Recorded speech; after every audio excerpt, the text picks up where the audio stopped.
Hello, everybody. This is Craig Black. We are here again streaming. Today we're actually starting a new game called Deadlands. Well, it's based on Deadlands, also based heavily upon another Savage Worlds product called The Sixth Gun, which is sort of like Deadlands but without the weird science. So today we're joined by Wade and Janelle, who are playing... Who are you playing? Jebidiah Fane. Jebidiah Fane. Tell us a little bit about Jebidiah Fane. Jebidiah has come to the town of Coffindale? No. Pinebox. Pinebox. So close. Pinebox, Texas. Looking to put his past behind him. He fought on the side of the Confederates in the Civil War.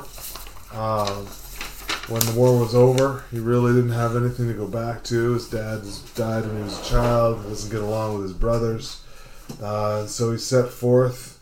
He's quick with his pistols. And, he's got a little bit of trouble getting along. All right, then. All right. And Janelle, who are you playing? Philomena Wolf. Yep. And I'm from Wyoming. Originally Germany, but that was a long time ago. I don't remember Germany.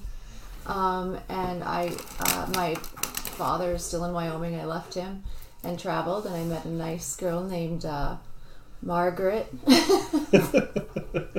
And she was my best friend. We traveled together and worked together. We're performers, and we're ladies of the night, I guess. And then we were in a hotel, and something bad happened to her. And I left to find work elsewhere. I didn't want to stay in the same town.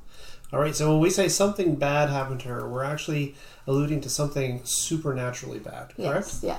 All right, so on the screen, I have a picture of a fellow by the name of Big John Candles, who you have both received a letter from to meet in Pinebox, Texas, okay? He asked you to meet him there before the end of spring, okay? And the letter obviously was spent some time in transit. So we're going to start the game with you guys getting off the coach in Pinebox, Texas, okay? However, what I need to know is before we get to the point where you received this letter and responded to it, why would you come if Big John called you? Oh, that's easy. Big John. We met in the war. Okay. He was serving in the same unit. We had some times that neither one of us would prefer to talk about. Okay. We saw some horrors in those days. It was brutal times, but we're tied inexorably through our hardships. Inexorably. An excellent word, I must say, so partner. I would come anytime he calls. All right. How about yourself? Big John Candles. Right. I met him in Wyoming, actually. He was visiting there. Okay. And after the bad thing happened to my friend, I met him on the streets, and he helped me find the proper authorities and to get, to investigate what happened to her. And he's just a really good help with that. And then he told me that he had to leave. And then I got this letter from him, and I was, all right. I thought, well, why not? I've got nothing else going for me right now. All right. So what I'm going to say is, he was one of the few people that met you in that town that actually believed what you said. That's why. All right.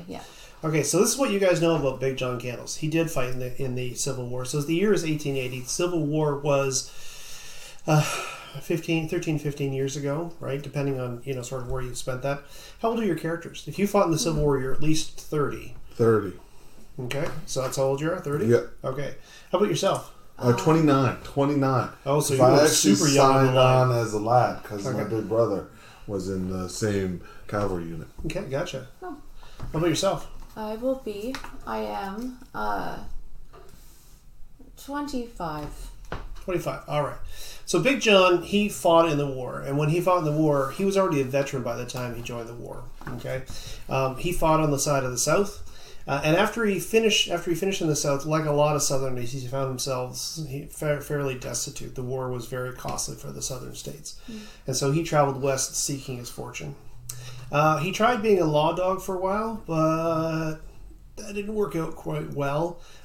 When he shot a man down who happened to be the son of a wealthy rancher, who was also guilty of murder, but the circuit judge didn't see it that way. So Big John actually spent some time on the run for murder. Okay, and during that time, he drank heavily, fell to bad ways, until he met his wife Melissa. Okay, and Melissa kind of sorted him out. Okay, and they were married happily for 5 years. During which time, that's probably about when you would have met him. When he still traveled as a range hand or whatever, with cattle, it's probably what it would have taken him to Wyoming. However, she died of tuberculosis. Okay, and since that time, he's been kind of a bit of a lost man. That was a couple of years ago. I'm going to say each of you have met him in the last couple of years in your travels, and he hasn't taken a drink, but he's just broken, right? Sort of the spirit that you had in him. Now, he's called Big John because of his heart, right? If you needed help, he was there to help. Big John was there. Yeah. Okay. Saved my life. Okay. So you got a call to meet him in a place called Pinebox, Texas. Okay. Now, neither of you have been to Texas before, but neither one of you were really attached to anything. So when he called, you had no problem saying, "I'll meet you there." Pinebox is, well, there's not much to it. When you guys... Now, the other thing I'm going to say as well is you met on the stagecoach, okay? And in meeting on the stagecoach, you got to talking, and when you got to talking, you discovered that, hey, you were both actually on the coach on your way to meet Big John Candles, okay, in Pinebox. So both of you have asked, have you ever been to Pinebox before? Something we got to do before we go on. Okay. Both of you have knowledge areas, okay? So this is how knowledge areas work. You guys have a skill called common knowledge, right? Mm-hmm. So common knowledge is just what you know about the world, etc. However, being people of the world, some people of the world know things that others don't. So, for example, someone who's in the military might have a knowledge area, military, which would mean that if we asked, oh, what is that? Oh, that's a 5-pound cannon. Ah, okay. Someone who, worked in Wyoming as a soiled dove. There you go. That's what I forgot. might have no idea what kind of cannon that is. Oh, it's a cannon. Great. Make it common knowledge. It'd tell you some general stuff about it, but not specifics. With an area of knowledge, with military, oh, that's a 5-pound cannon. It was used to do this. It fired about this far. All of those kind of things, right? So what happens is you get a number of area knowledges equal to half of your smarts. Okay? The other thing that area knowledges can be used for is to speak other languages. Okay? So say, for example, you wanted to speak one of the native Indian languages, or Spanish, or French, or some German, for example. What you would do is you would trade in one of your knowledge areas for a, for a language. Mm-hmm. Okay?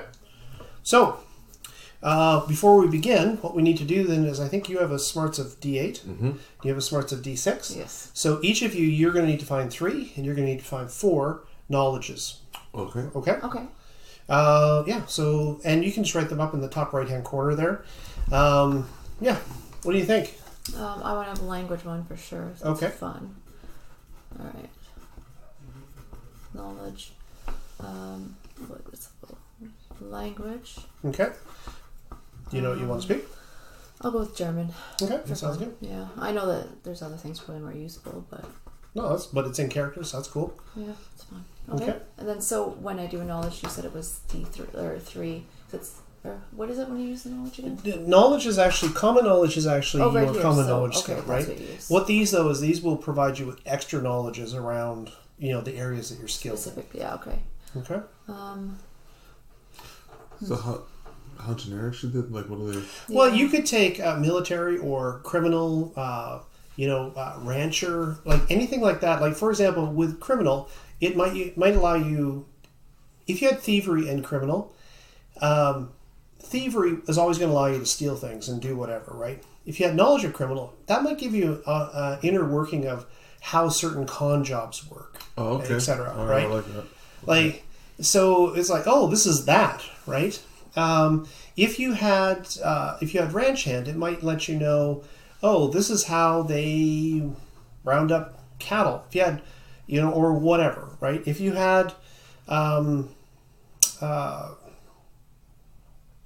the idea behind it is basically is it gives you sort of a working background of not only what your skills tell you have and sort of a general common knowledge, but this is what it does. It gives you a bonus, extra detail. So, go ahead. I was just like, so what if I have knowledge of knowing what things are worth or what they would cost, like so people aren't ripping us off or something? Would that be useful or no? It would be. Like around. So, what I need to know is where you got that from. See, if your father was like a mercantiler or a merchant. Well, because I'm always dealing with money. People are like, can I trade this for your services? And I'm like, well, it depends. And maybe I'm just used to that for a while. Or my father was a preacher. Mm-hmm. So it doesn't help me.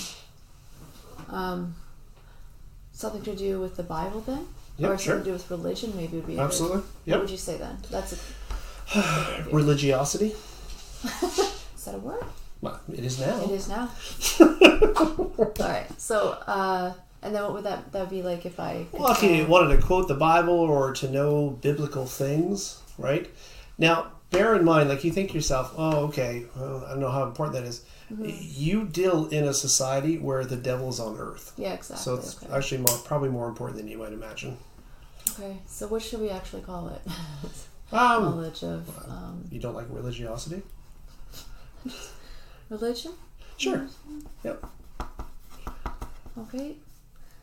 And then third, knowledge.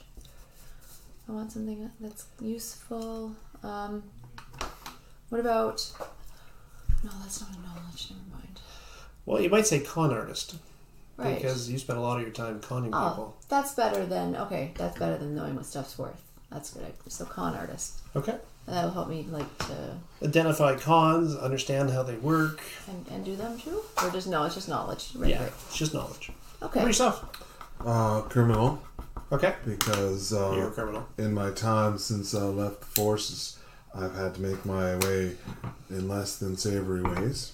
Mm-hmm. Military, because obviously I spent some time in the forces. Yeah. Gunsmithing. Gunsmithing. So I understand guns and kind of how they go together. That's cool. And I would say that probably falls under military, actually. Okay. This isn't going to help you make anything, right? No, I wasn't looking to make stuff. I was just being able to, if something's not working or whatever. No, that's all. I have repair. That's under repair. Yeah. Yeah. I had repair. I just thought maybe that would give me more specific stuff to hardware. Okay, so we'll come back to that. Criminal, military, horse trading. So I understand horses and what makes a healthy horse look healthy. And yeah. So I would say you can encapsulate all of that instead of saying military, saying cavalry. Okay.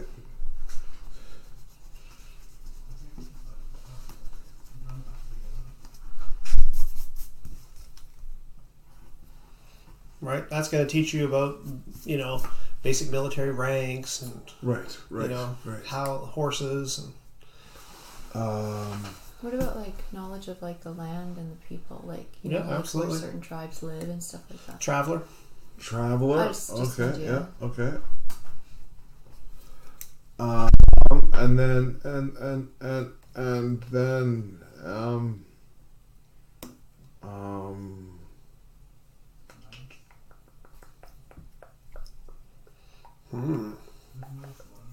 Spanish.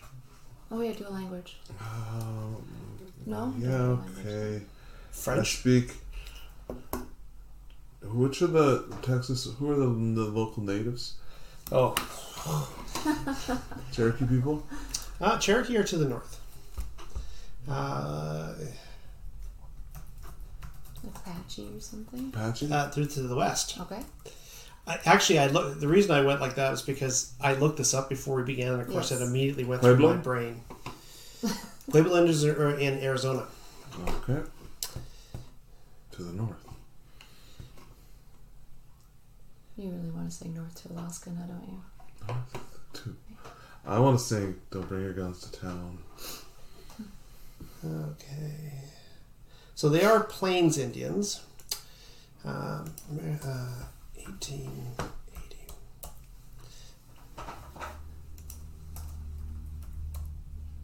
There are definitely natives in this area. Oh, I'll just go with Spanish. Well, I want to know now. Okay, it's fine. Well, you're gonna know whether or not he's choosing it. These are the Wichita Indians. Wichita. In this area. Oh, no, sorry, my apologies. These are the Caddo Indians in this area. How do you spell that? I'm just curious. Caddo. Okay. Alright, so I'll speak Caddo.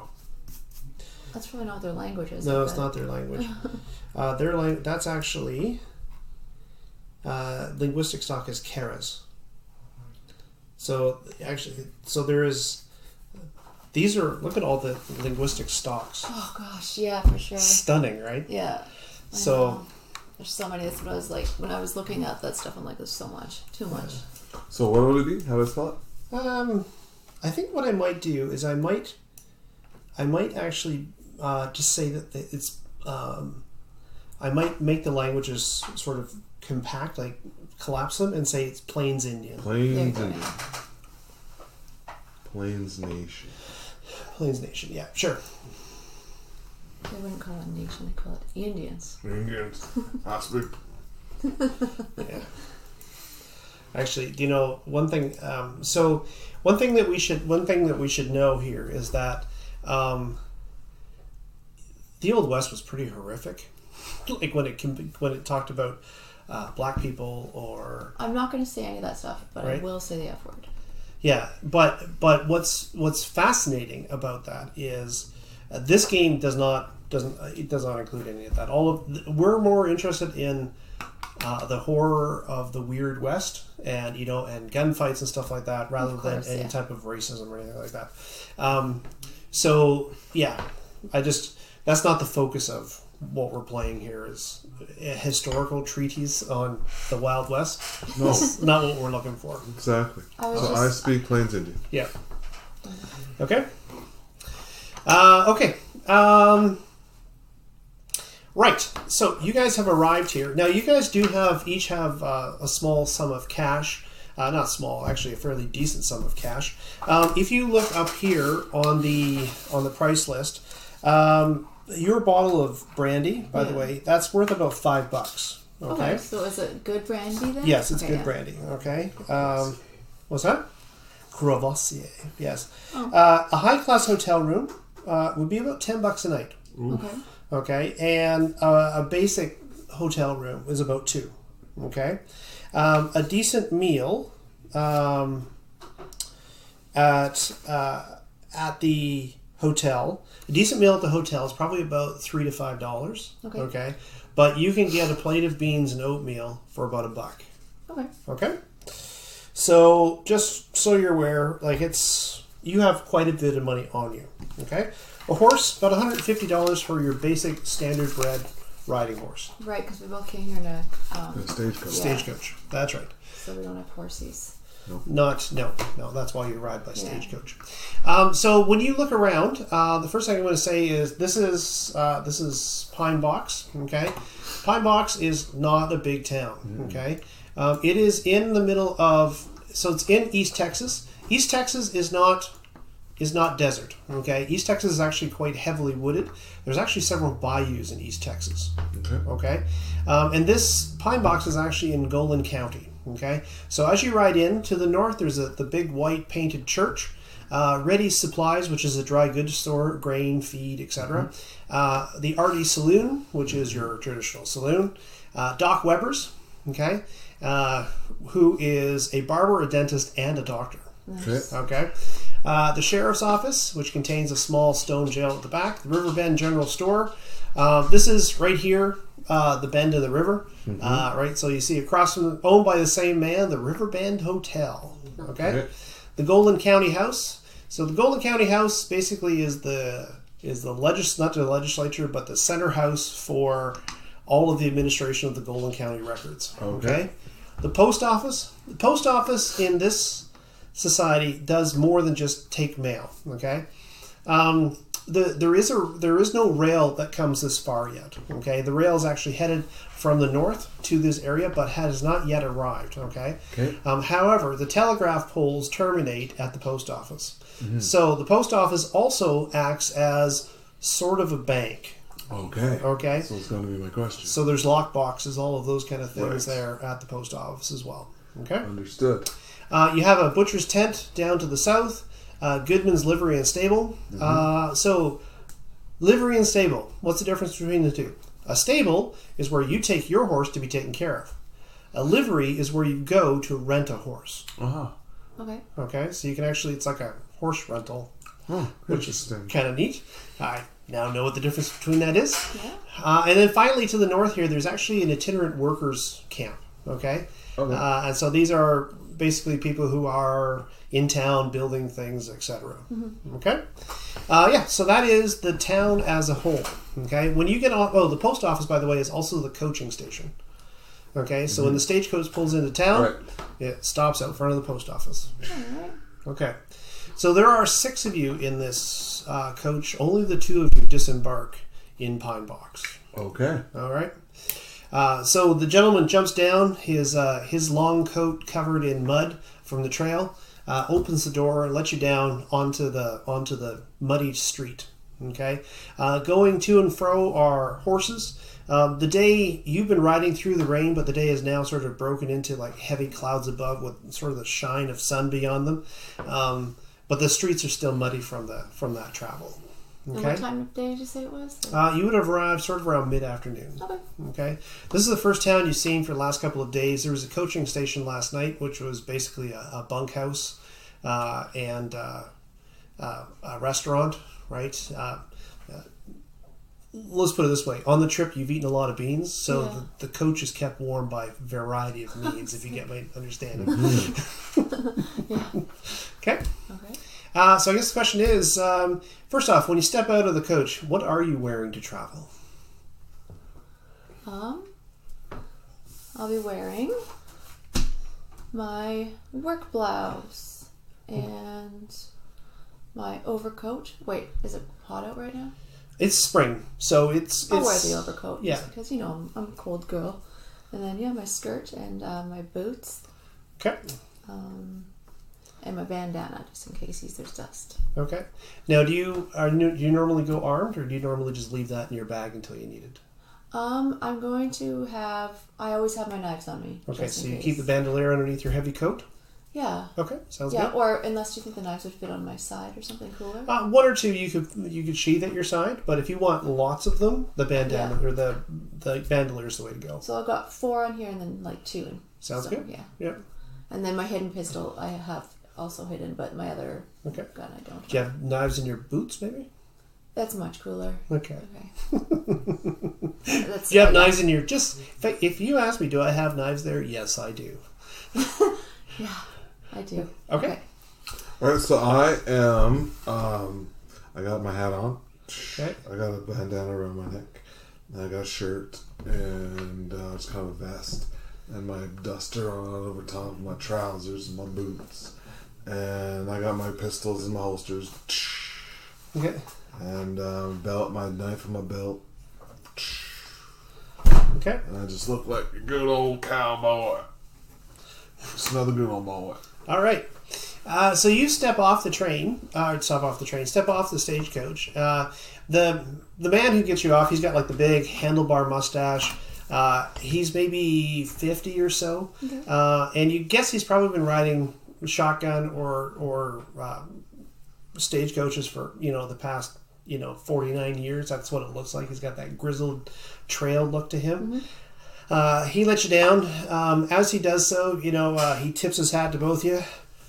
And another traveler gets on, and before you've really even picked up your bag, like they throw your bags down to you, you kind of pick them up, the stagecoach is already moving forward. Okay?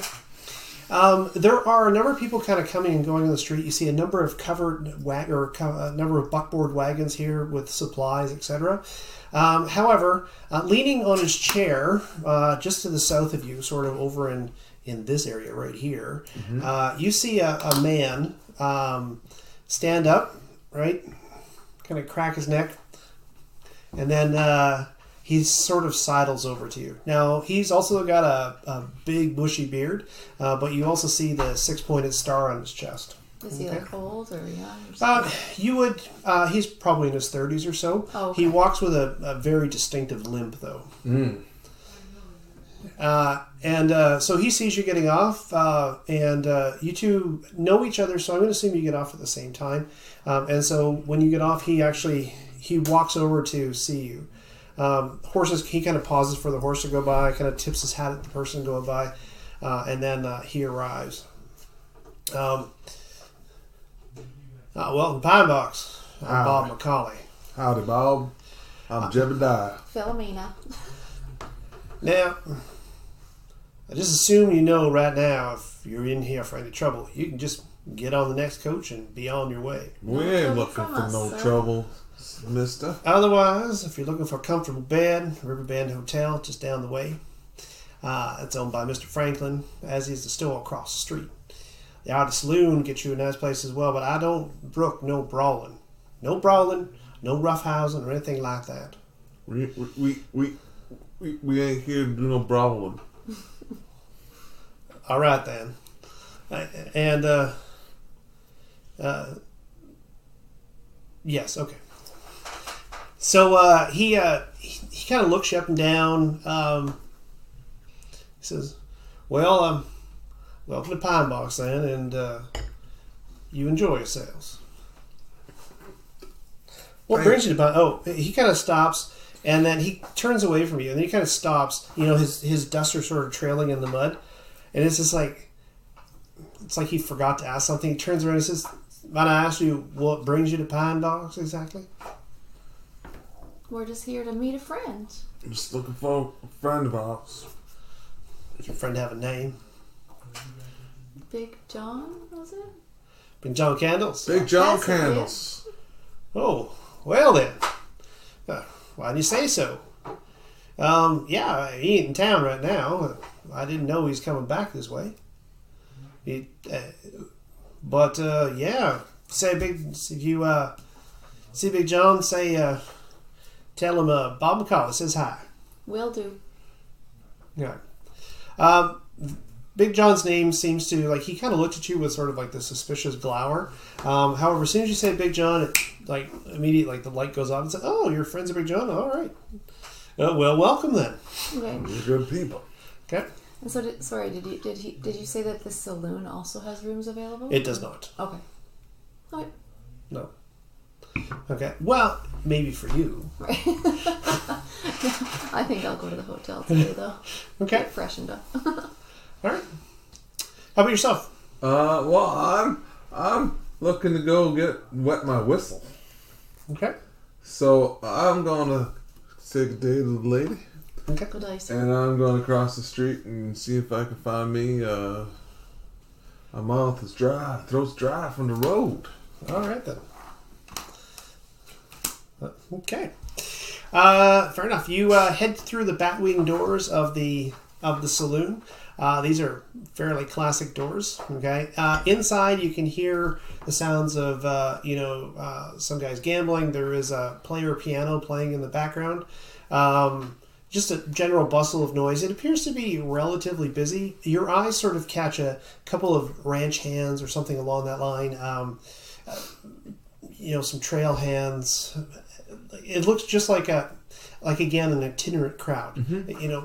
Pinebox isn't big enough to keep this saloon this busy, but obviously some people are here from ranches and nearby areas doing some drinking. Mm-hmm. Okay, so I'm going to come back to you. Yep. Okay, you head to the Riverbend Hotel.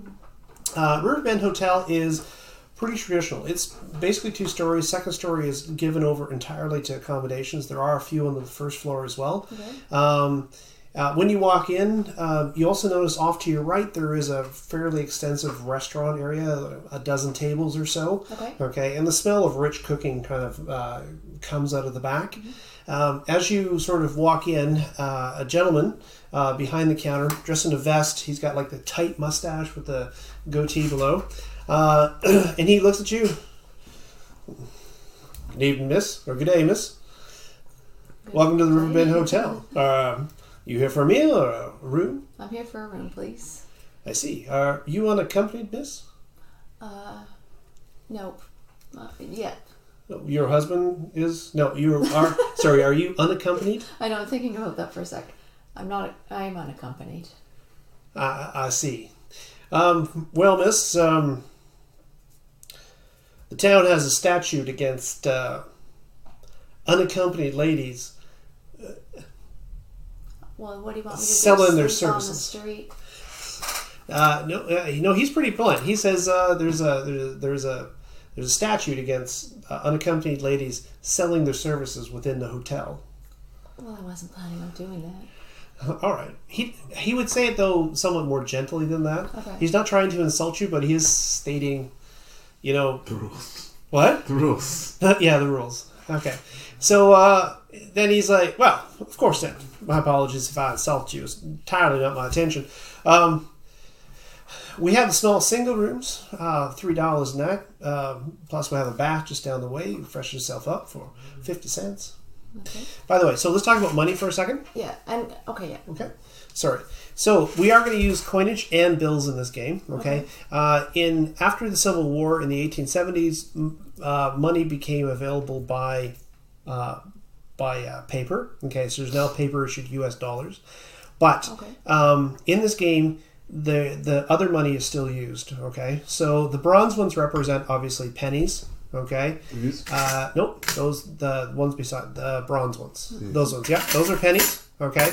Then you have dimes, which are worth about 10 cents, obviously. Okay. Then the silver ones are silver dollars. Silver dollars? Okay. Yes. And those are gold eagles, which are worth $10. Okay. They're not pure gold. Right. Okay. Like they're actually stamped with some other base metals but they have $10 worth of gold in them. Okay. There are also $10 bills. Got it. Okay. So just so you're aware, either or we can use both. Right. Okay. What are the typical denominations of bills? Bills 1, 5, 10, 20s. Okay. Right. So you can there are $100 bills, but you'll never see them. Right. Well, you haven't seen them. Right. Okay. Okay. Cool. Cool. Yeah. Okay. So we'll take a moment here for you guys to actually take out your cash. I need one of you to be the banker. You go ahead. Okay. I am the banker.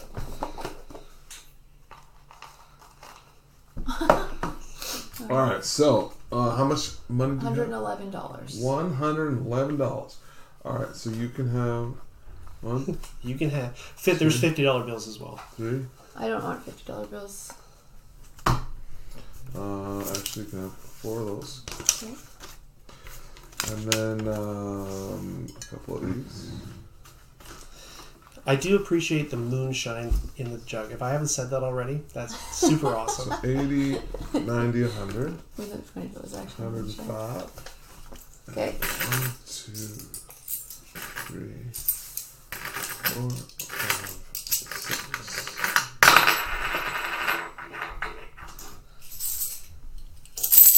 Okay. And I have 1, 2, 3, 4, 5, 6. And 1,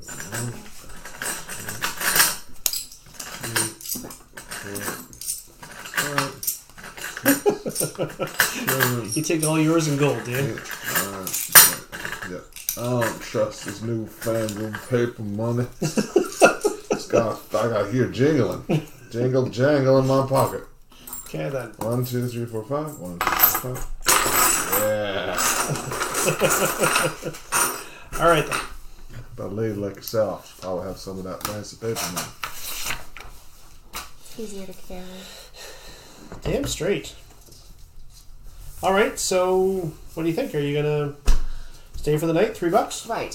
So when I look around, like, will he actually see if I bring anyone up to the room, or is this, Well, so this not is... that I would. I'm just curious. There is a back stairway actually covered in the back where theoretically you could probably bring somebody in the back if you I wanted had to. This way, right here, the desk, stairs. Like, here's the desk, here's the stairs. It's probably somebody at the desk every day, Yeah. so... All right. Well, anyways, I will just pay for the night for now. Okay, Yeah. sounds good. And for the wash. Okay. So 50 cents. So, right. Yeah, these are the $1 you gave me. Yes. Okay. It was $3.50 altogether. Yes. Okay.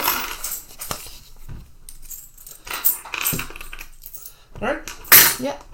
All right. So then I go ahead and I get situated in my room and take a nice wash. All right. So he says to you, "Why don't you take your bag upstairs? I'll have one of the maids draw the bath." Oh, thank you very much. All right. So he kind of turns around and heads through the curtain in the back. So the bathroom is just that. It's maybe about half the size of this room with a huge wash tub in the middle of it. And when you arrive, there is a young girl, maybe 14 or 15, filling it from a cauldron of hot water. Nice. All right. So when you sit in the tub, there's a hard cake of lye soap there, which will definitely do the job. But she also, being a service-oriented industry, she was also like, "Well, can I offer you maybe some rose water, I was just or perhaps some perfume soap? That sounds much better. It's only $0.10 for the soap." $0.10 for the soap. Just for the one wash, or does it last long? Just the one wash. Right. Oh yeah. It's actually a powder. It's like soap flakes. All right.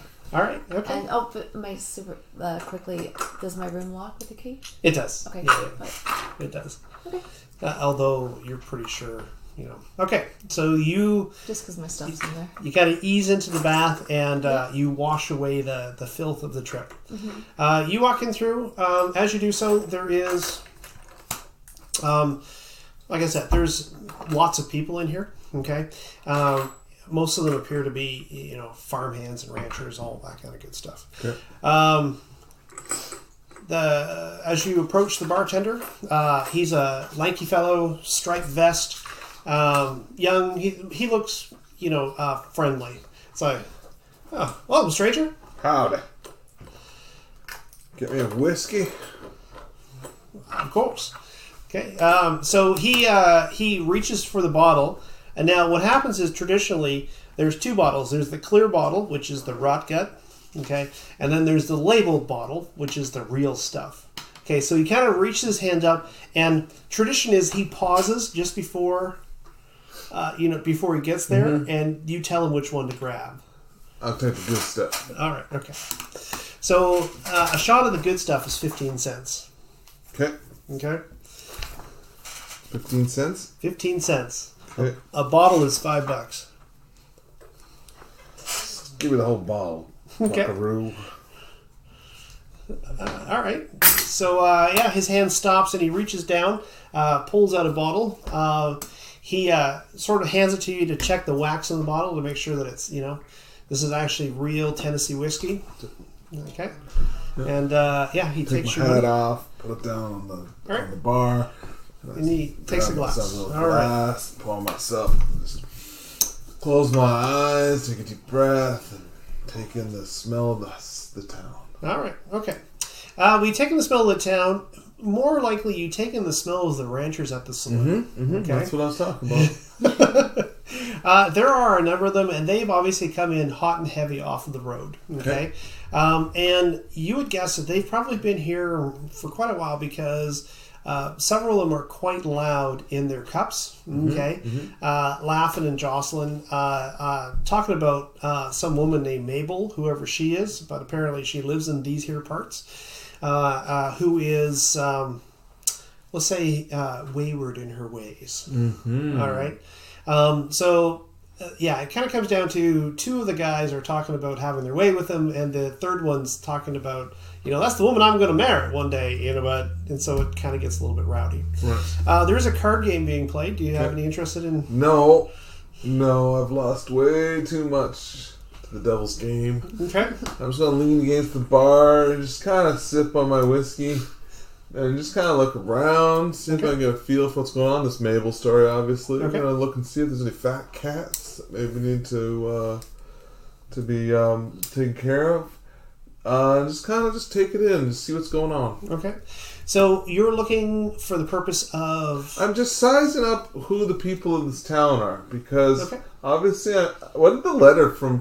Why are we here? What did Big John want from us? Yeah, so the letter from Big John is a little bit vague on that. He says, "Listen, we've known each other for a long time, and I need a favor. It's not a favor that I don't want to put into writing. Okay. Meet me in Pinebox before the end of spring." So just meet him here. Yeah. So we're just here to meet him. He's going to show up. Yes. Okay. So yeah, no, really, I'm just kind of looking around. I'm just kinda... Okay, so now pause for a second. In fairness, if the entire group was here, you'd be meeting him right now. I understood. Understood. So this is just a prelude. Yes. Kind of how I figured that's what you would do. All right, so yeah, no, I'm just kind of looking around, getting a feel for the populace. Yep. Kind of seeing, if there's any threats, anything that I got to worry about. All right. And then who might be victimized. All right, sounds good. So you are sitting there, and a fellow walks in. Okay, the fellow, he's a little bit older. You'd guess, maybe 60, 65. Long gray beard, sort of a battered hat and raggedy clothing. And as he walks in, the friendly bartender looks at him, and his face turns into a black scowl. He says, I told you, you gonna get out of here. You got no money. You got no reason to be in here. Oh, no, I got some money. That's fine. I just need a couple drinks. Then I'll be on my way. I guarantee it. I told you before, boy. You need to get out of here. It's like, oh, no. It's good. Look, I got money. And, you can see him pull up like this handful of pennies, et cetera, et cetera. He said, the bartender, he's like, fine, but don't you make no trouble. Okay. So he sidles over, and there's an empty spot right beside you. So he kind of sidles in there. Mister? You notice, by the way, that he only has a single arm. Okay. Oh. And he's wearing a battered old Confederate jacket. Oh. Okay. Okay. Fellow son of the South. Okay. Okay. So, he looks at you. His face kind of scowls. Then he sees the bottle of whiskey on the table in front of you. And he says, where are you from, son? I'm from Kansas. Oh, the disputed country. So were you a cider? I was a cider. Okay. Cider South, right? Yeah. Well, okay. So Kansas was an undetermined territory, no, exactly, right? Exactly. And so ciders are people who actually wanted to join the South. Yes, I was a cider. I see. Wow. I was from the 1st Infantry, Mississippi. Oh, I see. I served in the 13th Cavalry. Now speak up, boy. What? 13th Cavalry. You know what? Why don't I give you a drink? Well, yeah. Get this man a glass. So he kind of the bartender's grabs the glass. And then as he, okay, he poured a little bit. As he does so, it's like,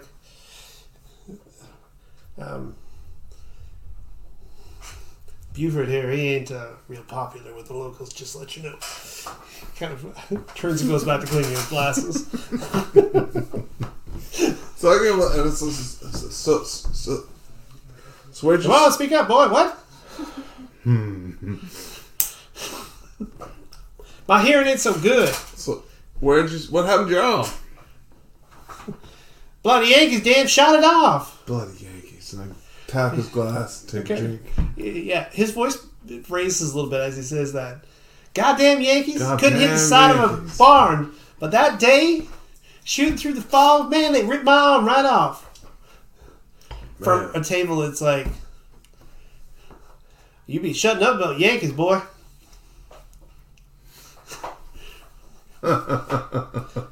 What? So, okay. Never mind. There's a lot of baseball fans in this town. Okay, I see. Yeah. So this guy,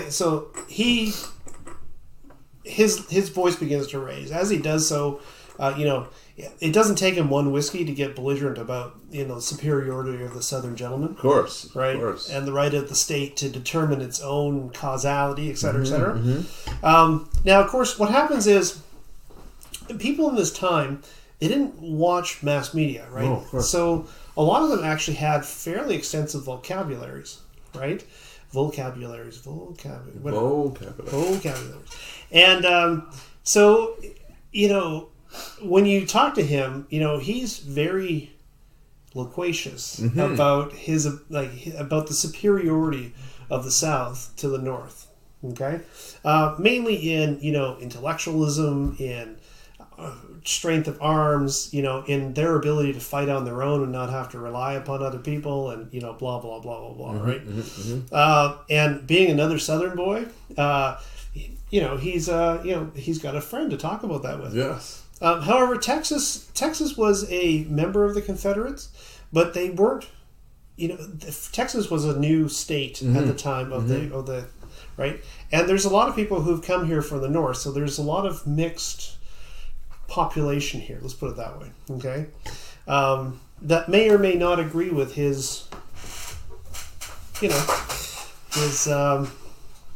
what's the word I'm looking for here? His views on on who should have won the war.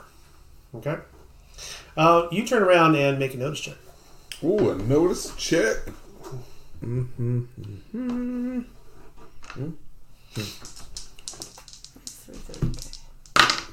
3. Sweet. All right. Of which you notice. You don't notice really what's, you're kind of oblivious to the entire thing.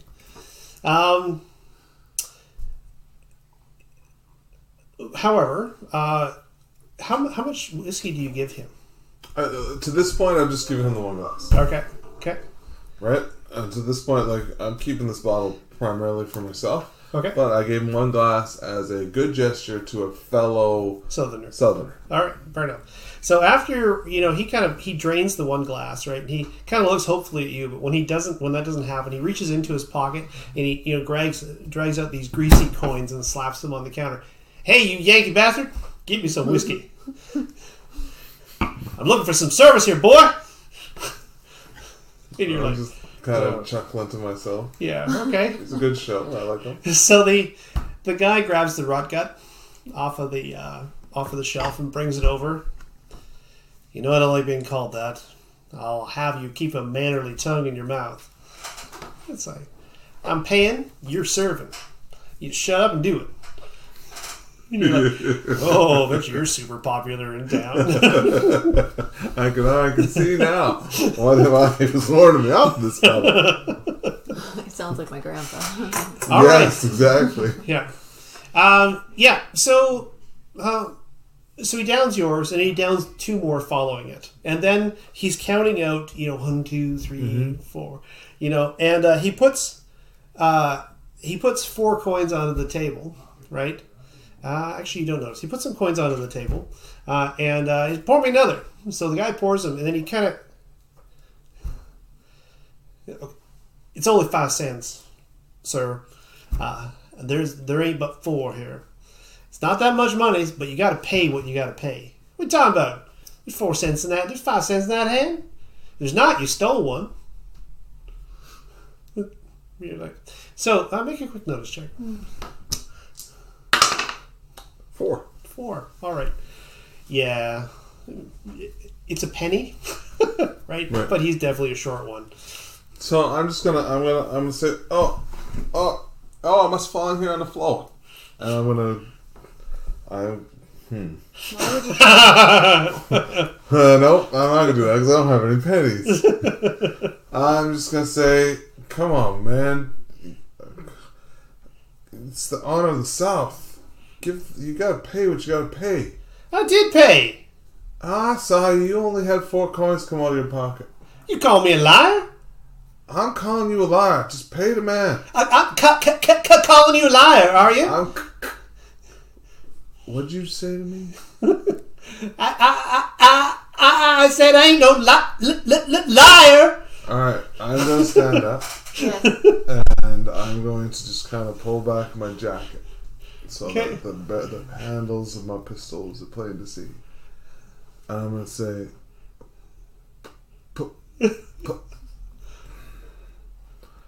say that again. Okay, fair enough. Are you intimidating? Yeah, I guess. All right. Roll your intimidation.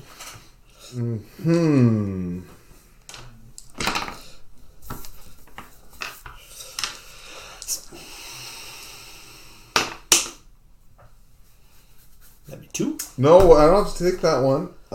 It's a 4, 3, 2. Yes.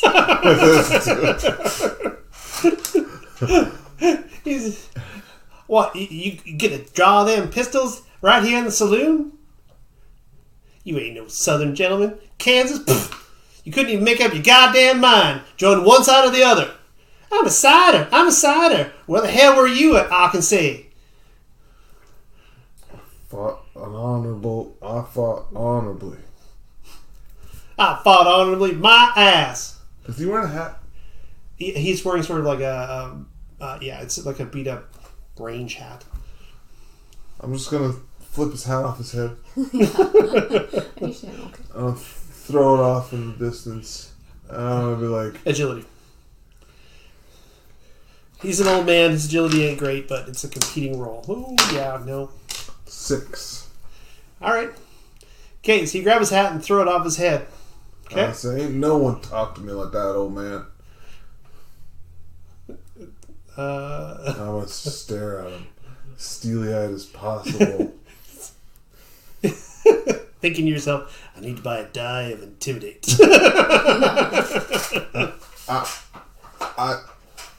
I didn't come here to cause no trouble, but I will if I gotta.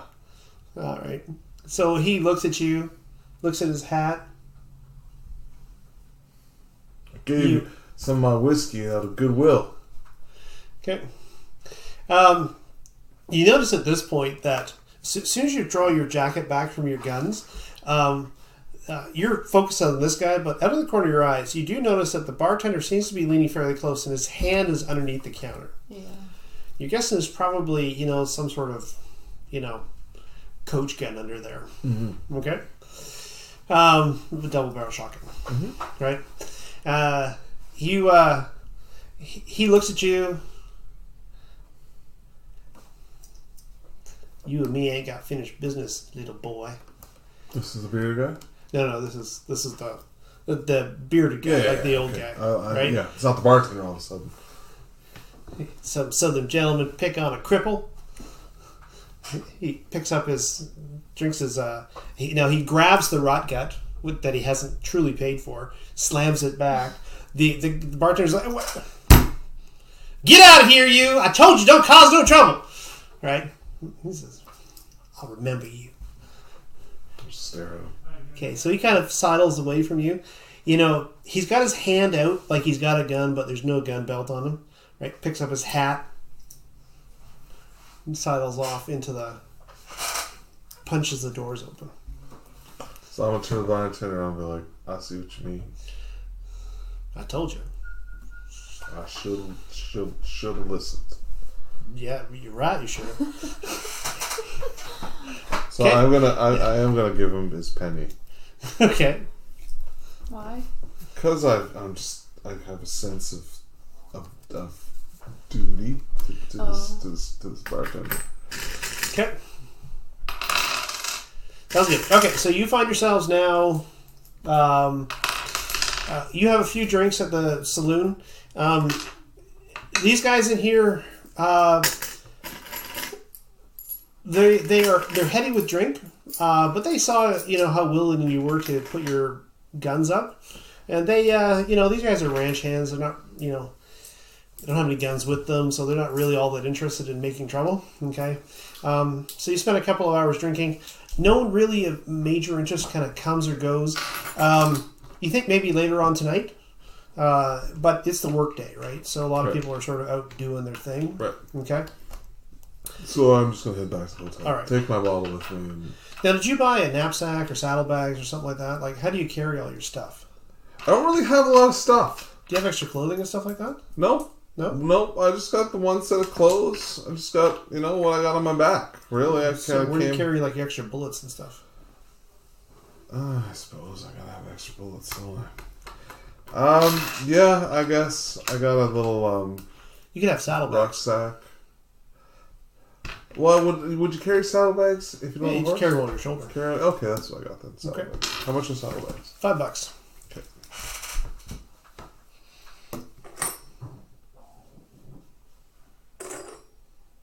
Yep. Yeah, it's a $10 one, isn't it? Yeah, I'm just wondering what happened to my, I must have given You spent $5 on a bottle of whiskey. Yeah, that's what it was. Okay, so you tuck the remains in a bottle of whiskey. How much did you consume? Probably like 4 or 5 glasses. So okay, so you're a third of the bottle. I'm in my cups. You're comfy. All right, so you pull yourself out of the hot bath. Has now grown to tepid. Yeah. What? Nothing. It's just And as you and they're a while relaxing. Yeah. As you pull yourself out, you do have a set change of clothes because I gave you 2 sets. You did? Yep. So I'll put on my blouse, I guess. Okay. Yeah. Okay. And yeah. So as you blouse, I mean. yeah. Sorry. So you kind of pull yourself out of the bath. Do you have? What do you want to do? I know you're just waiting. I was actually I'll get ready again, get all dolled up. No, I'm just kidding. I won't get dolled up. I'll just get regular up. And then I'm just gonna, I think. Get regular. Is there so the Golan County House is like records and stuff like that? Yeah, that's also where the newspaper's printed. I'm gonna go find a newspaper and just read up on the town. All right. Just read up what's happening around town and, just find out a little bit about the place. So, Open Kimono, I actually prepared a newspaper for the first game. Oh, then I can't do that. Well, no, that's fine. But this isn't technically the first game. This is session 0, so right. I didn't. Yeah. Open kimono? I mean, where I show you everything. Oh. Like, it's like, okay, listen, I did actually have a newspaper for the town, but it's for next session. Let's say then instead I just, I want to do something where I just can learn about the town. Oh, absolutely. Boring, but I don't know. No, that's fine. When you come downstairs, there's a lady behind the counter, okay, and you get to gossiping with her for about an hour or so, and you basically learn the names of everybody in town. Okay, yeah, she's talking. She's like, Kathy? Oh, yes. Okay. Actually, I'm even going to call her Catherine. Okay. She's the manager of the hotel, and Mr. Franklin isn't around. Okay. She is a widow, and she knows pretty much everybody who works in town, who's single, who's not single, who's interested in who, the available people from the local area. But on top of that, sort of all the doings and goings on. Okay. You stagger over to the hotel to get yourself a room? All right. So, so you're there talking. She actually shares with you a glass of her wine. Okay, it's red. Okay. Right. But it doesn't really taste like anything you've drank before. It's sort of really super fruity. Okay. Okay. I understand this comes from France itself, and you're like, I don't think so. Okay. Yeah. But she's, it definitely does the effect. It kind of gives you a bit of a buzz if you're looking for that. When he staggers in, okay? So she stops. She says, "Oh, well, hello, sir. May I welcome to the Riverbend Hotel. Can I offer you a room?" Yes, please. Yeah, our basic rooms are $3. Plus, might I suggest a bath? I could do with a bath. All right, then. Philomena. Oh, you two know each other. We rode on the coach together. Oh, I see. Well, let me show you to your room, sir. Thank you. Okay. So she takes the key, and she, if you had a choice between a room facing the street and a room facing the back, which would you take? Oh, I want to face the street. Okay. Yeah. Okay, so that was the last street facing room, so your room faces the back. Oh. Okay. That's $350, right? $350 including the bath. Okay. Now, are you interested in, some rose-scented water? Perhaps some soap? Maybe an extra towel? Nah, just give me that block a lot. All right. Do you need a shave? Oh, do you have a beard? Yeah. Do you have a beard? No. How do you normally keep your hair? Yeah. Your facial hair? Pretty clean shaven. Okay. So, yeah, you do need a shave because you've been on a stage for a while. I've been on stage for a while. Yeah, I could do with a shave. All right. Okay. How do you keep your hair? My hair, I usually, it depends on, what I'm doing. But during the day, I usually have it, let's think about this. So it would be... Is your hair long or short? Or? It's long. Okay. It's long hair, but I think I keep it up, or keep it up nicely during the day. Conservative like. Okay. Yeah. Sounds good. Okay. So So you asked for a shave as well? Mm-hmm. All right. Okay, so you are attended by a woman who's about 50 or so. So you're sitting in the bath, naked. She basically comes in without too much of a care. Shave and a trim of your hair is 25 cents. 2 bits. Sorry. And a haircut. 2 bits. Okay. So there you go. You find yourself, sitting there, and she basically converses the same way. Mm-hmm. Okay. So what I'm going to do, I'm going to actually move the clock forward a little bit here. Okay. I'm going to say that you both share a meal at the hotel. That's okay. what I was going to suggest. So the basic range stew with some fixins, etc., is $3 a plate. Okay. Attend that with a glass of wine or two. You're up to $5 for the meal. I'm going to say that you've been eating trail rashes for the last couple of days, so cuff up the $5 and we'll move on to what happens next. Okay. Okay.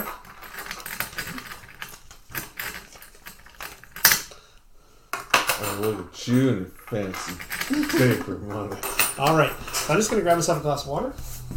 Grab a glass of water, and then we can continue.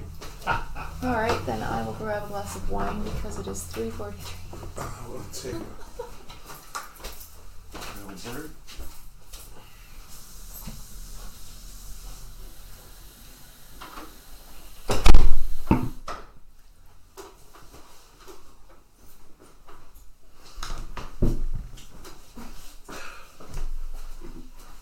I'll leave my wine over here so it doesn't get on the table.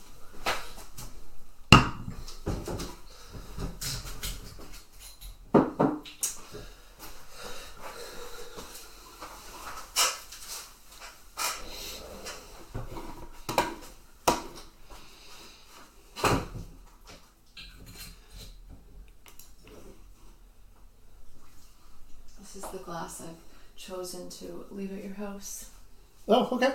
because I have a With the queen. Yeah, it's a Jubilee cup, and I have another Jubilee cup, so it's fine if it gets broken by accident. Oh. What? I was like, those blonde person is so dumb. Anyway. It's funny because you never see your head from the back, you know? Yep. Yeah.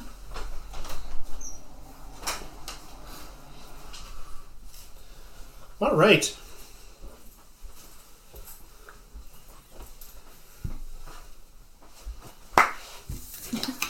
Wait.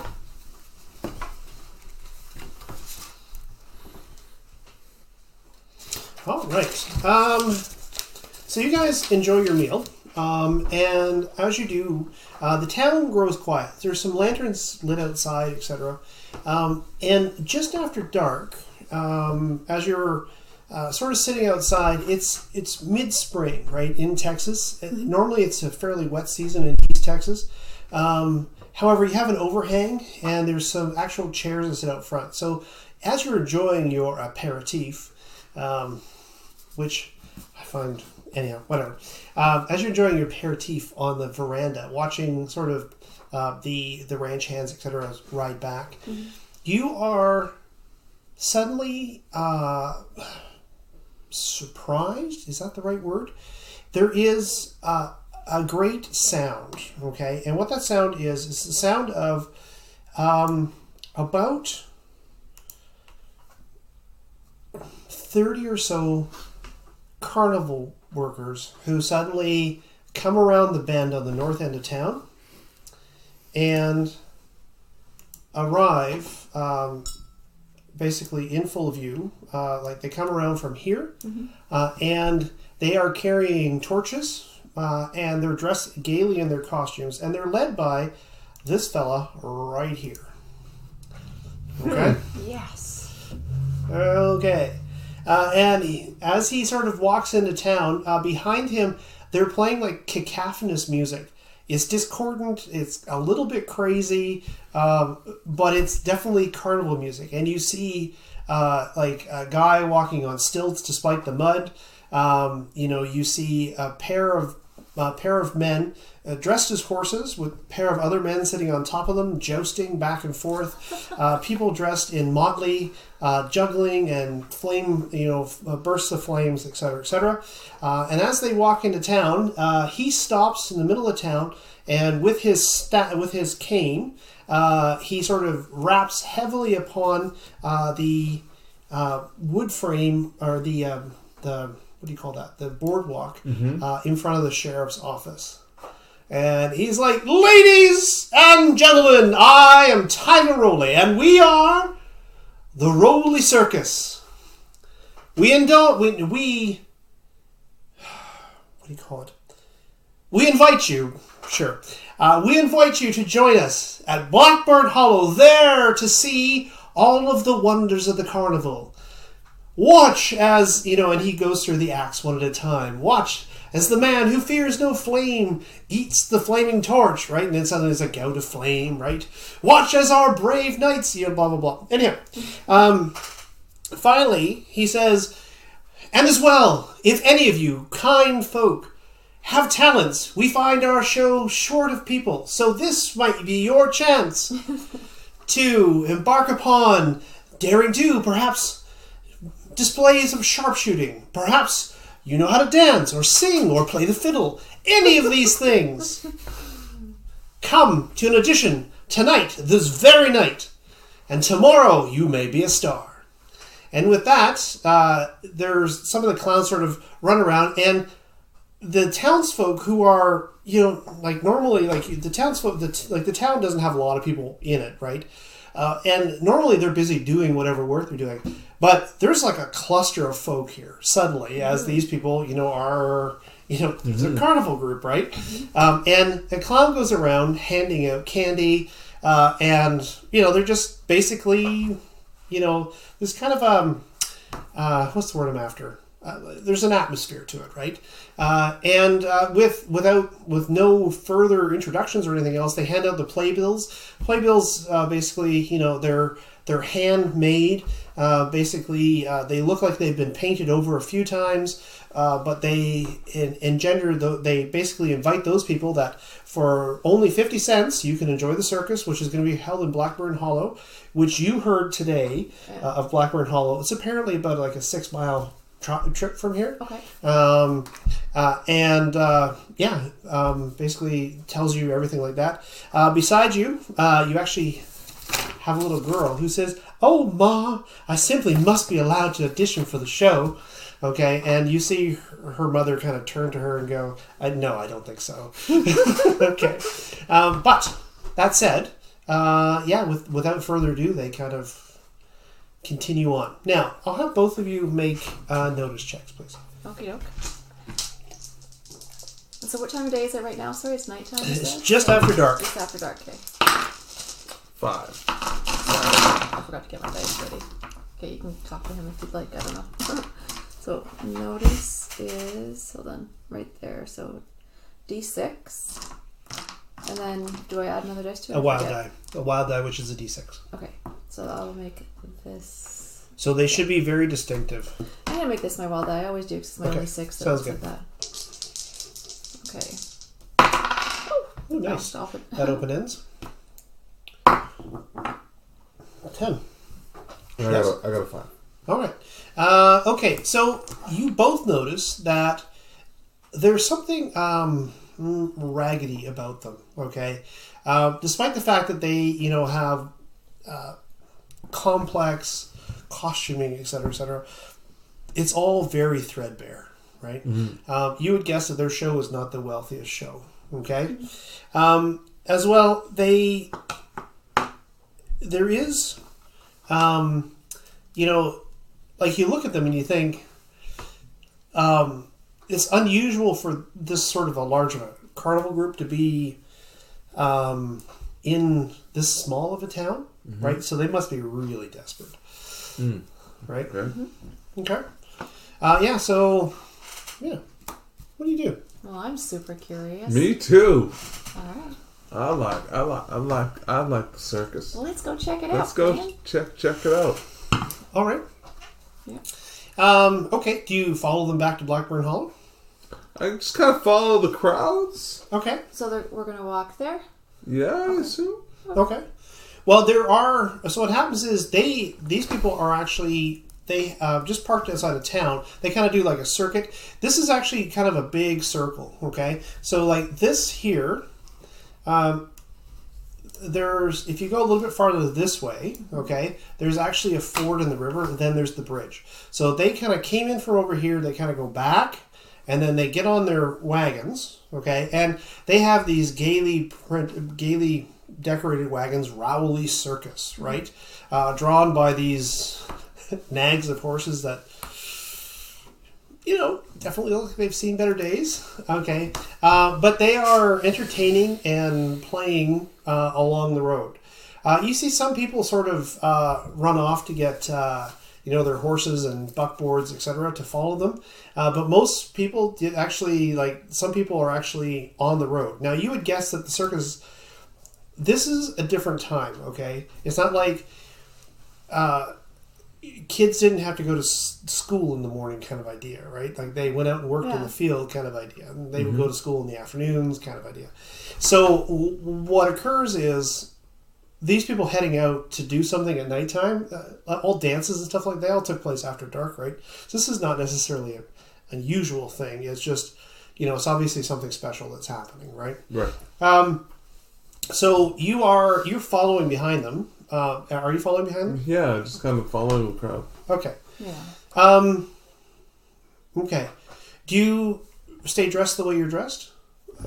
Yeah. I guess it's the only clothes you have. Right? Mm-hmm. Yeah. Okay. Okay. And then, so you follow after them. As you do so, you're walking along the road.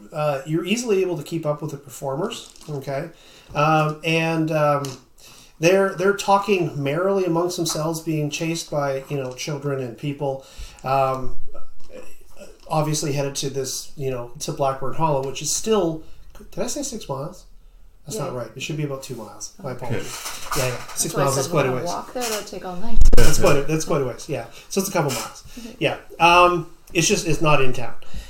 So when you get there, when you arrive there, I'm saying about halfway there, you're actually met by a couple who have a buckboard. There's a couple of kids in the back, and they say, "Yeah, why don't you hop up? We'll carry you." Oh, thank you. So when you arrive, there's about a half dozen wagons before you, and there's like a small caravan of people behind you. They're obviously going to wait until word kind of gets out to ranches, et cetera, et cetera. So you saw people sort of riding off to ranches to fill in their thing.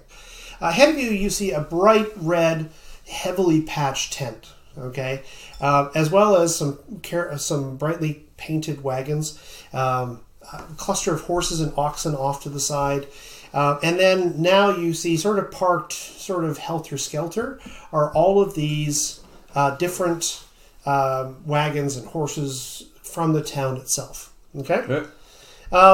Now, again, you see this fella sort of get up, right? And show to players. Anytime now, big fella. Come on now. There he is. Yes, he gets up and he says, "Ladies and gentlemen, welcome. Our show will begin in but 1 hour. Until then, take advantage of the fortune telling. Take advantage of the penny plays," right? And so outside, there's actually some puppeteers. It's just sort of a carnival festival, a carnival atmosphere. Mm-hmm. People handing out candy. There's also, there's a table and they're selling cheap alcohol, right? This happens to be a cider, but whatever. But then he holds up his hand. But wait, like I said, we are looking for new talent. Have any of you wish to play in the circus? Do any of you long for a life of greatness? Now is your chance. That's a lifetime choice or a just right now choice? You think it's probably for the night. Yeah, okay. I'm so happy I grabbed my fiddle on the way out. Did you? Yeah. Okay. You can become a trick shooter. Well, I suppose. I've got my knives for the sun, I figured. Yeah, okay. I'll see. Or you could be a knife thrower. Yeah, okay. I've got both those talents, I'm going to say. All right. I'm going to think this could be fun. All right. What do you think? Let's give it a shot. Sure. All right. So the two of you are like, all right then. Okay. What happens is he takes you inside of this big red tent. The tent is surrounded by some haphazardly built benches, as well as two wooden rings in the center. Okay, where obviously you perform. They're covered in sawdust, right? And about a half dozen or so townsfolk have appeared, as well as yourselves, including the little girl that you saw on the street. Okay, who apparently has eluded her mother to make her way here. Oh, jeez. Okay. Okay.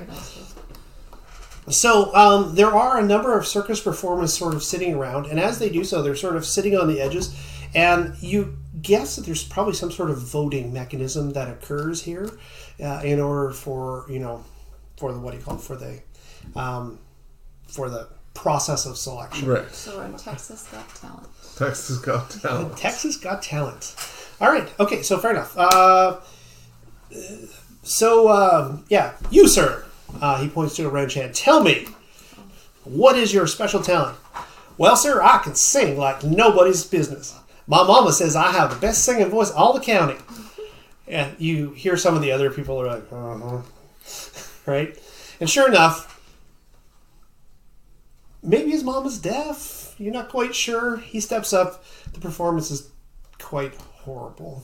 Okay, and as it's horrible, there's like a lot of laughing, right, amongst the people who've actually come to. Now, do you do that, or are you like, oh, yeah, like, okay? I don't think I'll laugh. Now, as the laughter begins, he steps up and he says, "Wait now, wait now."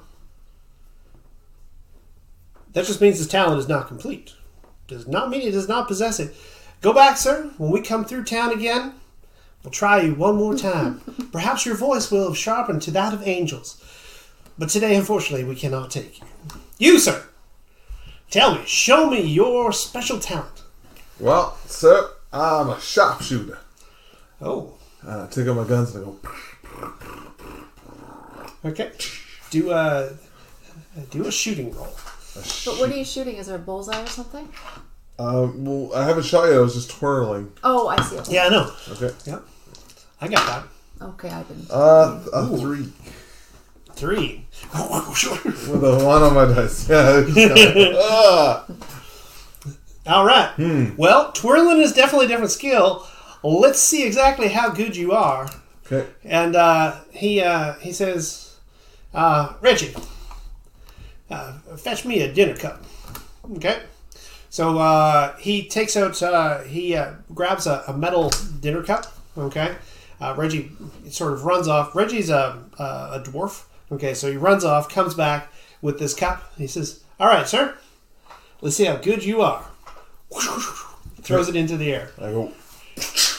Okay, so here's the deal.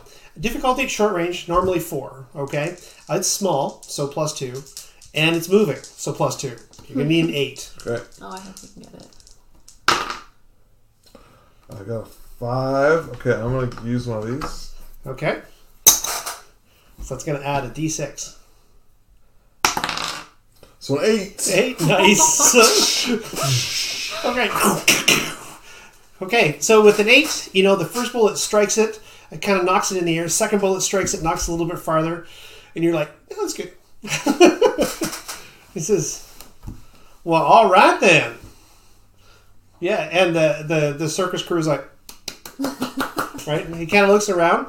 And as he looks around, he says, well, company of equals, tell me, what should we, and they all raise their hand. Oh, well, sir, you may perform with us tonight.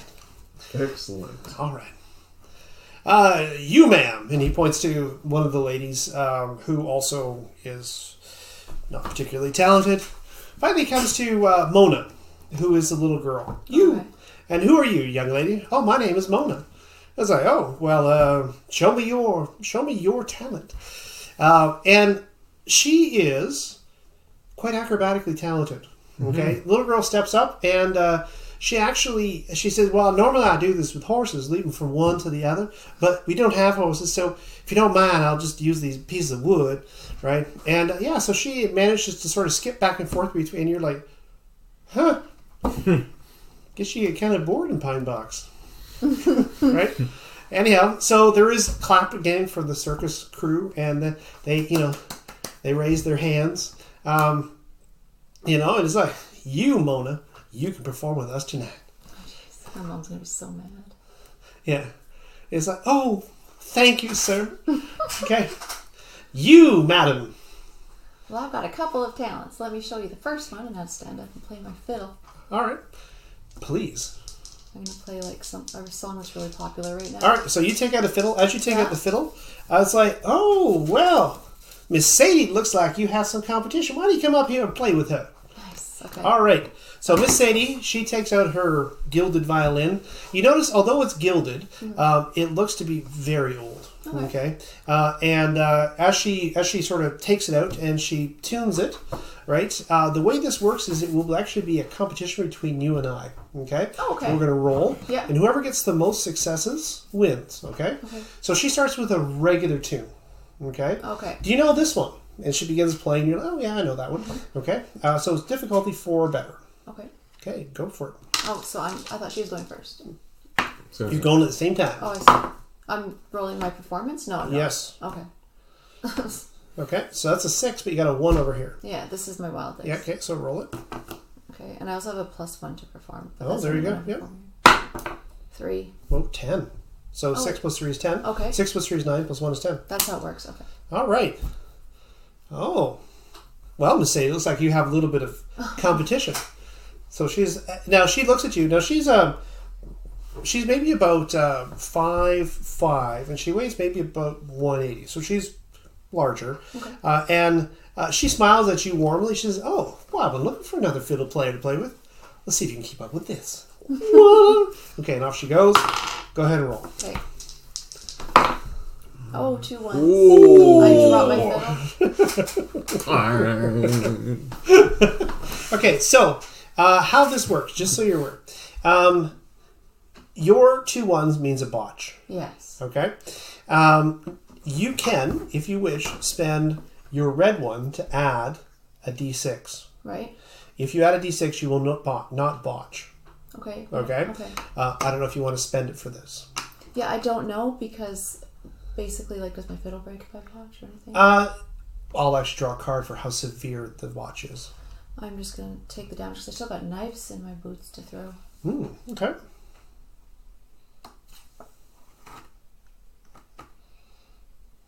Okay.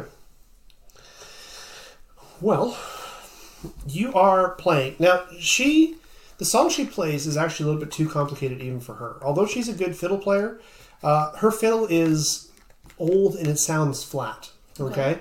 And so you think, oh, no problem whatsoever. Okay? And so you just sort of, you start fiddling to beat the band. Right. As you do so, unfortunately, you break the catgut on your bow. Okay. And there's kind of your rendition ends with sort of this screeching halt. Of course. Okay. And so your fiddle is not usable until someone repairs it. I know. Okay. Okay. So you stop, and Tyler here goes, "Well, thank you for coming out, Miss." But wait, I've still got knives. Let me show you what I can do. I have a show. Oh, but wait, there's more. All right. All right, go for it. Okay, so I'm going to start doing fancy knife things I used to do with my friend Margaret. Okay. That'll be athletics. Is it athletics? It's not performance? Okay, so... what do you... Like, knife throwing is performance.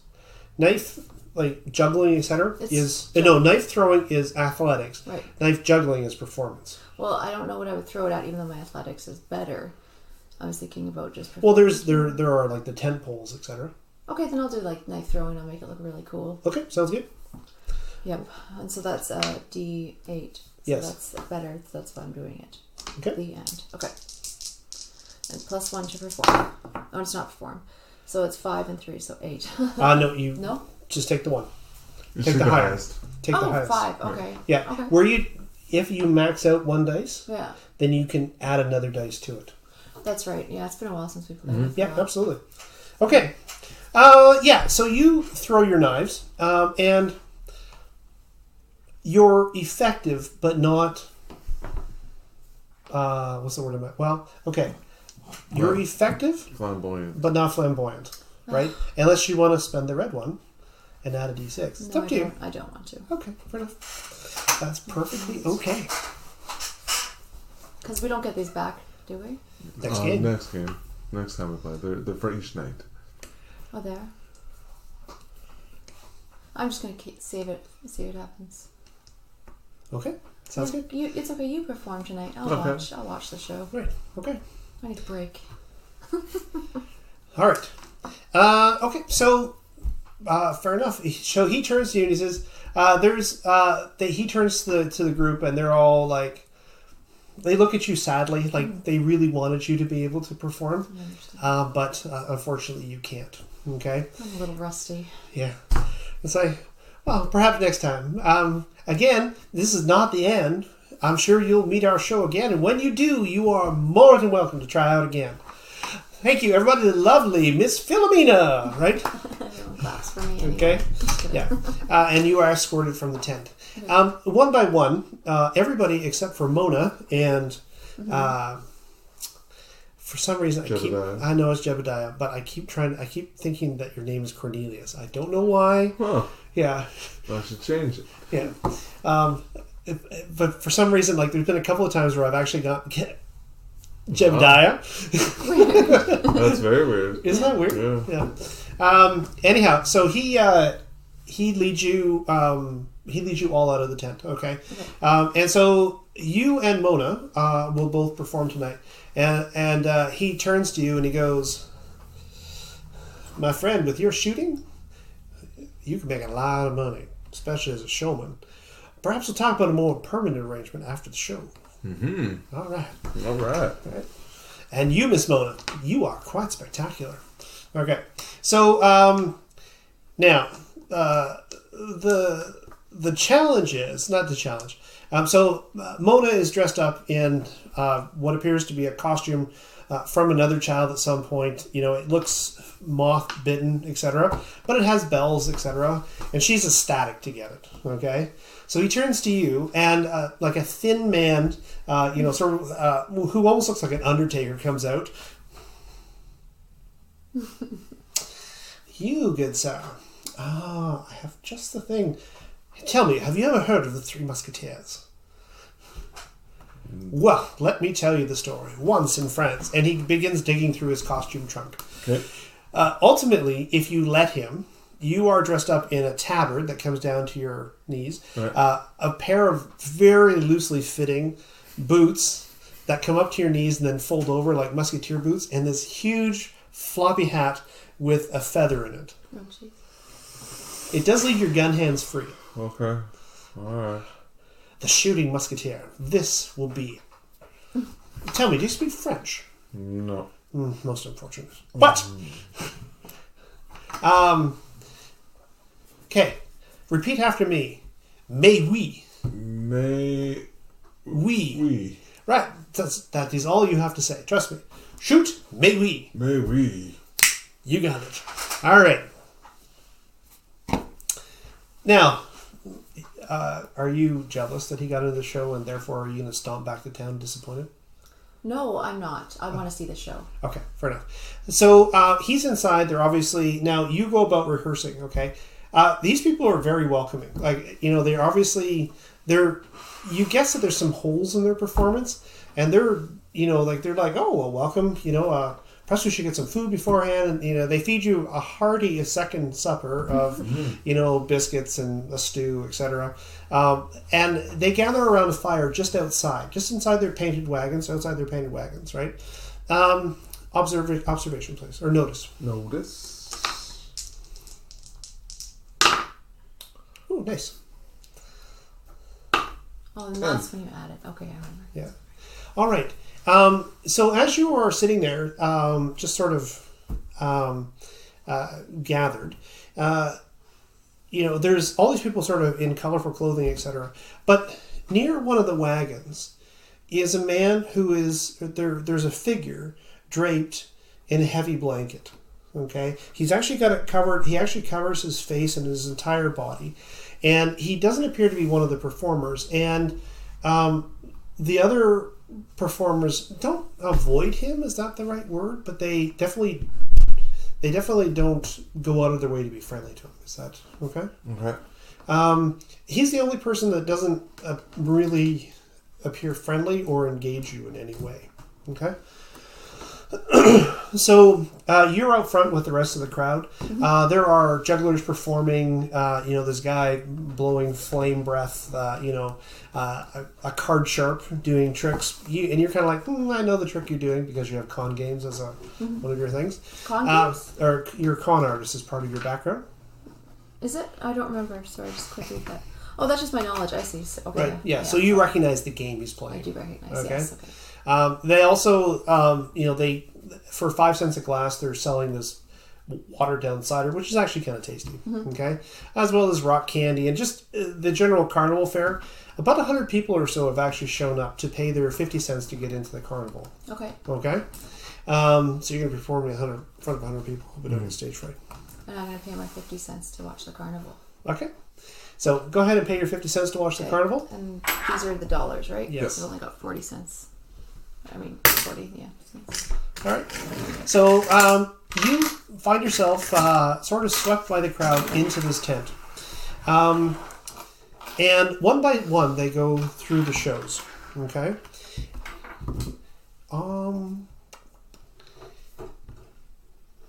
You sit, you manage to get a seat up fairly close.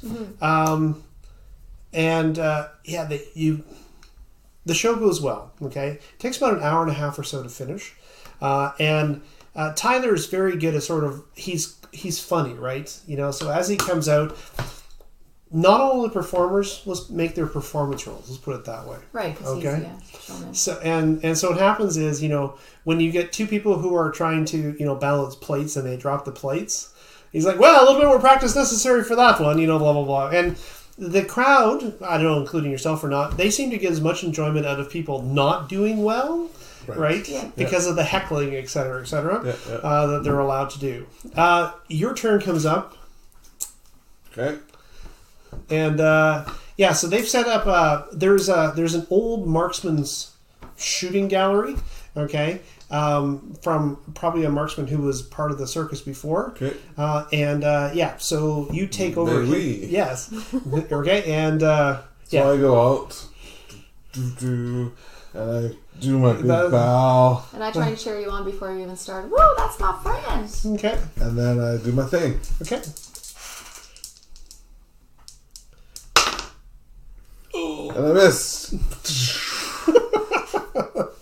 All right. Do I try again?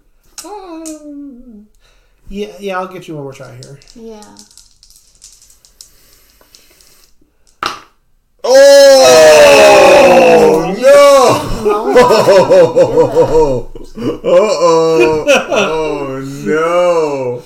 Okay. I overcompensated a little bit and I shot Mona. No, don't say that.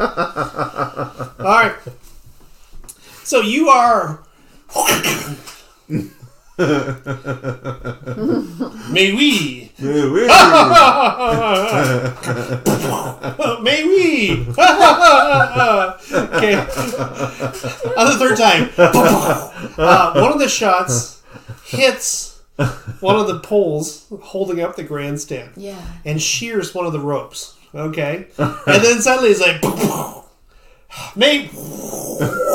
And suddenly the tent comes shuffling down over the entire crowd. Now, fortunately, it's towards the end of the actual act itself, and suddenly the crowd flees out of the collapsing tent. Oh, no. I just ruined the whole carnival. I don't think I'll be getting that permanent offer anymore. Anyhow, so the tent collapses, and the clowns kind of pour out, as well as all the performers, etc. And sort of this odd thing happens, right? So you kind of became a shooting clown, because who else could pull off that bad of a shot, right? So it's actually part of the act, right? And so, ladies and gentlemen, our French gunslinger, right? And you're like, may we? Burst of laughter, and then suddenly the crowd goes crazy, and that will be our show for tonight. Okay? That's awesome. And Tyler turns to you. He has like a huge grin on his face, as if, "Oh, hey, good job." Okay, and you find yourself, suddenly. Now it's gotten to be quite late. Okay, and as soon as the tent comes down, some of the people come forward and actually offer more money. Sort of as tips. Gratuities, etc. Some of them buy some of the playbills to take with them as souvenirs, and they begin. Sort of, filtering away. Okay, you feel a strong arm come around your shoulder. It says, "Ah, my boy, you saved the show. Let me ask you, can I interest you in a permanent position?" I'm afraid I got business in town. Perhaps even for just a few shows. Does your business keep you immediately? I could use you for the next few nights. There's a couple of towns around here. I really don't think I can. I'm here to meet a friend on a matter of important business. Oh, business. But nothing is more important than show business. I agree. This was fun, but I just gotta decline. Very good. Well, my friend, for your night, I can offer you $2 silver. Thank you. Okay, so he gives you $2 silver. And he says, "You'll be always welcome."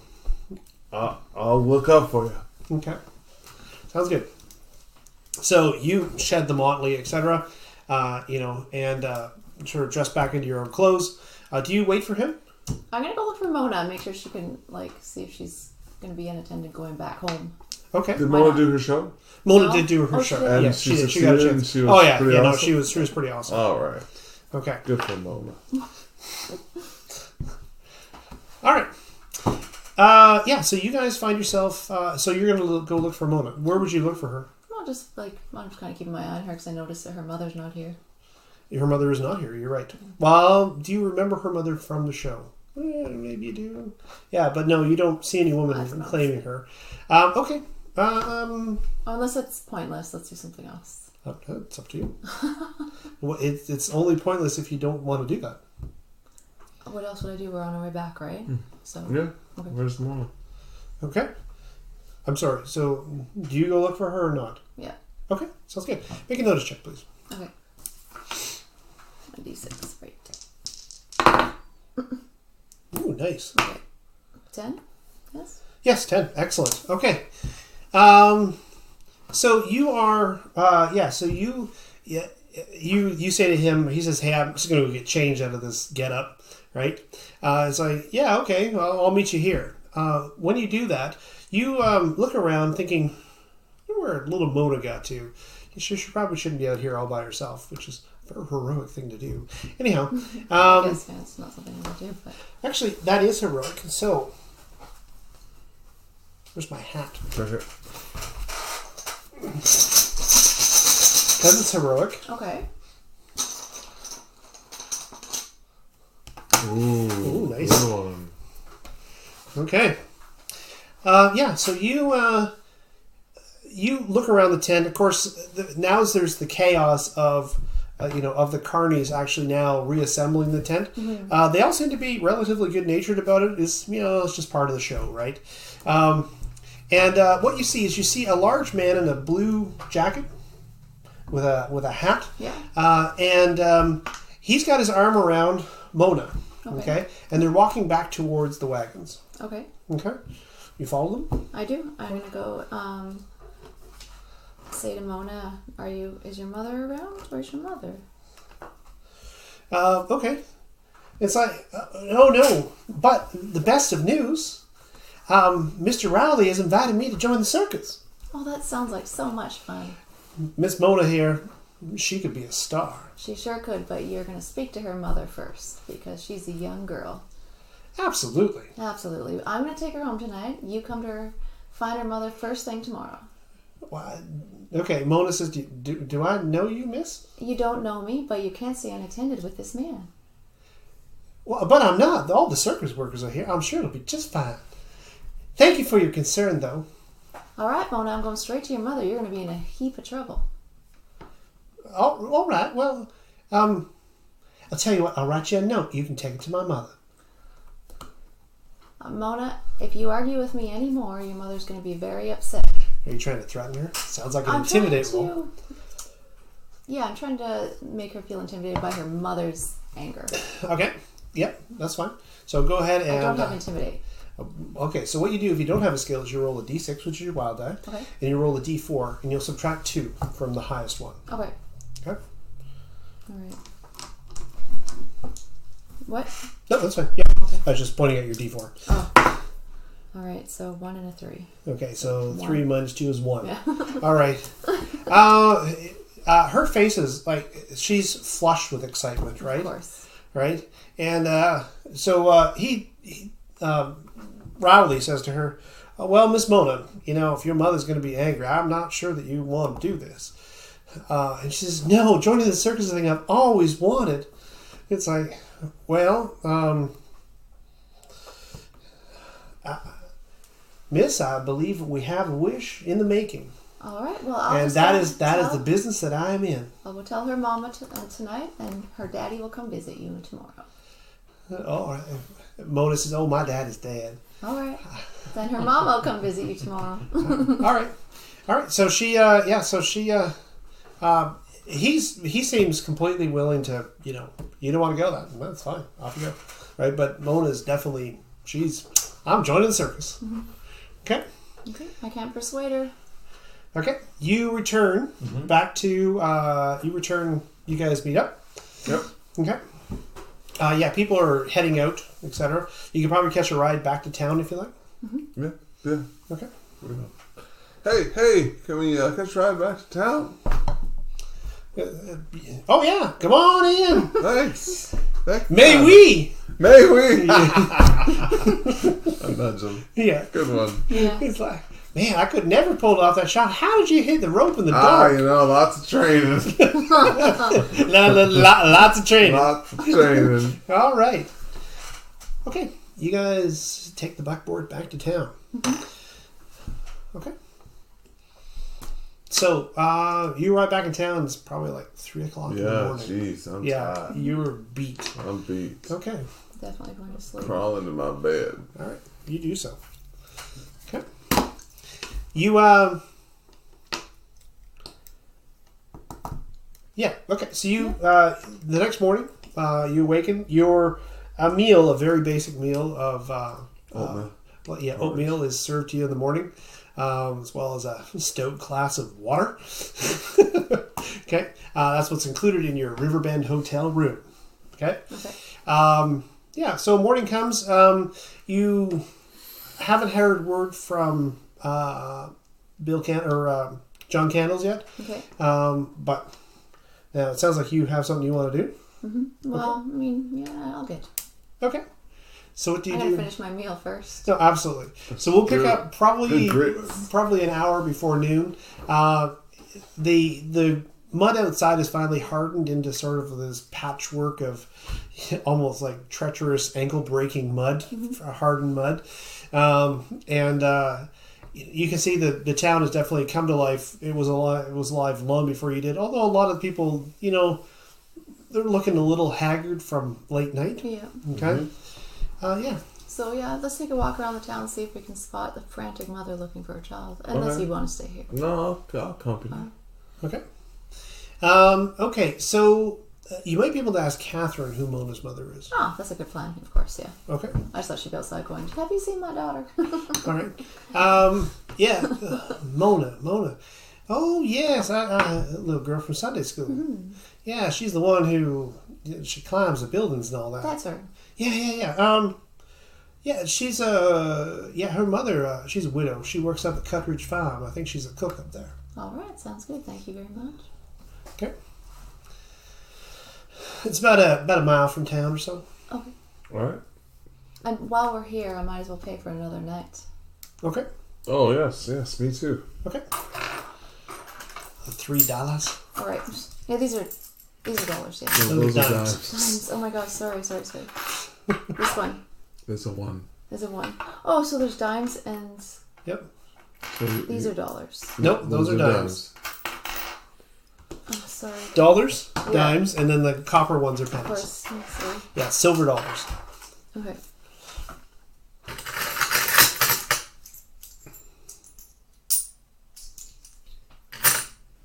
Here you go, a little later. I keep thinking this is a 10. Why? Fancy. Was it a The 10 gold before? ones are 10. These ones are 10s. Gold eagles are 10s. Right. Okay. Okay. All right. Well, she's up at Cutteridge Farm. Do you go alone or? I go with it. Okay. Fair enough. Well, it's a nice ambling through Texas at this time of year. Cows everywhere. Cutteridge Where is it? was about a mile. Okay. It's about a mile outside of town. Okay. Yeah, so and it's the other way though. As you amble out of town, there's lots of people working the fields. You end up asking which one is the Cutteridge farm because there's a lot of farms out here. And eventually they take you to, a whitewashed house sort of out in the middle of nowhere. Behind it you can see, vegetable crops, a man working the fields with the plow, and a woman hanging laundry. Oh, okay. Just seem too concerned. What's that? Okay. All right. So, as we approach, do they see us coming up? Okay. So you approach. As you approach, another man, older, comes out. You notice that he has a single-barreled shotgun. He doesn't aim it at you, but, you're strangers coming up his walkway. Yeah. Okay. And he says, "Morning, folks." Good morning. Roger. I just wanted to let Mona's mother know that I saw her at the circus last night. I don't think she came home. "Well, you looking for Arlene?" Well, I think she went to town. Yeah, she's looking for her daughter, Mona. All right. Well, I'll leave the message with you, and if we see her in town, we'll let her know. All right. I'm sorry. So, you explain to me exactly what happened. You came looking for Arlene because... To let her know that her daughter might not be safe. Or she might be safe, but she's not at home. Do you know so where her daughter is? She's with the circus. What was the place called? Do you remember? No, the Raleigh Circus. Raleigh Circus. She's with the Raleigh Circus troupe. Oh, that little scam. She must have run away. All right. Mr. McGivens! And the guy with the plow. "Fetch me the horse." Okay. That Arlene, she's had no luck she got no run of bad luck. First her husband dies, then her second husband dies. That poor child. So this fellow obviously is not related to her. She obviously is he is her employer, right? Yeah. But he has the farmhand saddle up his horse. Obviously, he's planning on heading out to the circus. Okay. All right. I think this is as best as we need to get in that. Yeah. Okay. Yeah, okay. Okay. Head back town. You head back to town. All right. Well, believe it or not, it's kind of where the adventure ends. Yeah. Perfect. There's not much you can do when we can't start the adventure. No, that was good. That was good, though. It was Okay. fun. Cool. Got to play our characters a bit, discover their personalities. Cool. Awesome. Well, thank you, everybody. This has been our first run at Deadlands. We are looking to play this every second Sunday or something along that line. Okay.